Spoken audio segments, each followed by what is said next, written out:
Nihai comrades.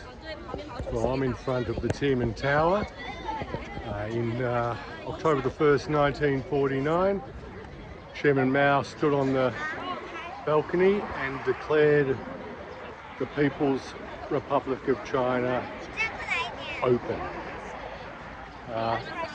The writing on his left says unity to the Chinese people, and on the right it's unity to the people of the world. No bullshit like liberty or freedom, it's unity.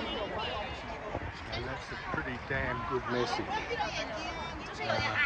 Not much of it around at the moment, but Tiananmen Square is the biggest city square in the world, and I'll show you some photos coming up. So just have a look, have a read. Remember, you have to look in a mirror because it's a selfie. So there you go. Well, I need. See you again, comrade. Ciao.